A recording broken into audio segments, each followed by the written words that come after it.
kebenaran yang seharusnya dilakukan bagi orang-orang percaya terkadang mulai bias karena keadaan. Hidup yang jujur yang seharusnya menjadi bagian yang melekat atas kita, terkadang dengan situasi yang kita hadapi mulai melenceng atas kehidupan kita.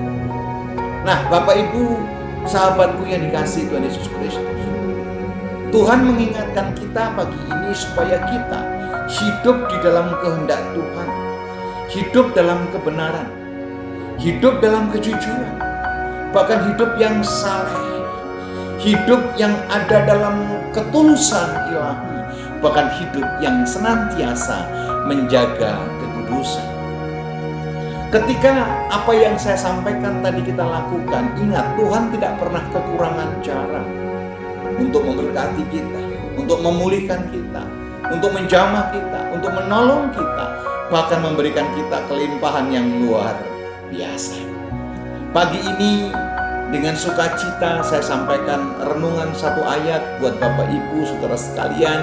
Biarlah renungan ini memberikan kita kekuatan, renungan ini memberikan kita pengharapan, bahkan peringatan apa yang Tuhan kehendaki atas hidup kita.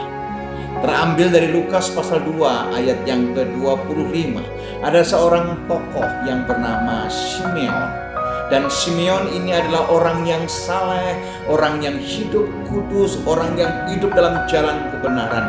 Dan dia menanti-nantikan Tuhan itu sendiri. Lukas pasal 2 ayat 25 berkata, adalah di Yerusalem ada seorang bernama Simeon. Ia seorang yang benar dan saleh. Saudara kasih mention dulu. Dia sudah tinggal di Yerusalem. Yang kedua dikatakan apa? Orang yang benar dan orang yang saleh, yang menantikan penghiburan bagi Israel. Roh Kudus ada di atasnya. Saudara bayangkan ketika Roh Allah ada dalam diri seseorang, hidupnya dalam kebenaran, hidupnya dalam kesalehan. Saya begitu percaya perkenanan Tuhan sempurna turun atasnya.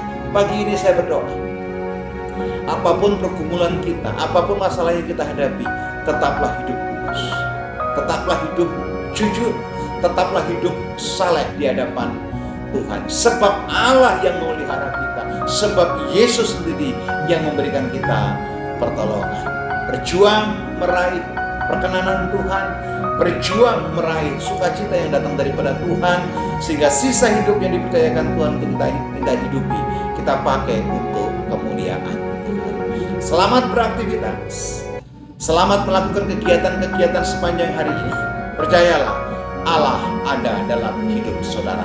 Tiap langkahmu disertai oleh Tuhan. Shalom, Tuhan Yesus memberkati kita semuanya.